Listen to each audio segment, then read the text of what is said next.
রেলগাড়ি কামরায় হঠাৎ দেখা, ভাবিনি সম্ভব হবে কোনোদিন। আগে ওকে বারবার দেখেছি লাল রঙের শাড়িতে ডালিম ফুলের মতো রঙ। আজ পরেছে কালো রেশমের কাপড়, আঁচল তুলেছে মাথায়। দুলন চাপার মতো চিকন গৌড় মুখখানি ঘিরে মনে হলো কালো রঙে একটা গভীর দূরত্ব ঘনিয়ে নিয়েছে নিজের চারদিকে। যে দূরত্ব সর্ষে ক্ষেতের সেই সীমানায় শালবনের নীলাঞ্জনে। থমকে গেল আমার সমস্ত মনটা। চেনা লোককে দেখলেন অচেনার গাম্ভীর্যে।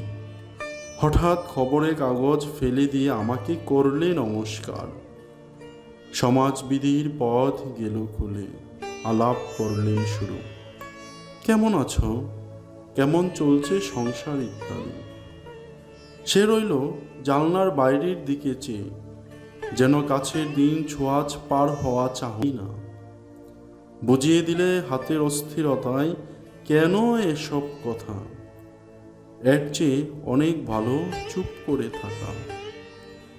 আমি ছিলাম অন্য বেঞ্চিতে ওর সাথীদের সঙ্গে। এক সময় আঙ্গুল নেড়ে জানালে কাছে আসতে। মনে হলো কম সাহস নয়। বসলুম ওর এক বেঞ্চিতে। গাড়ির আওয়াজের আড়ালে বললেন মৃদুস্বরে, কিছু মনে করো না। সময় কোথা সময় নষ্ট করবার। আমাকে নামতে হবে পরের স্টেশনে, তুমি যাবে দূরে। দেখা হবে না কোনোদিনই। তাই যে প্রশ্নটার জবাব এতকাল থেমে আছে, শুনবো তোমার মুখে। সত্য করে বলবে তো?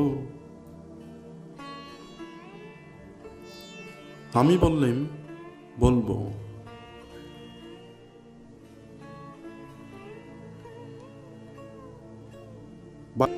তারপর বললেন, রাতের সব তারায় আছে দিনের আলোর গভীরে।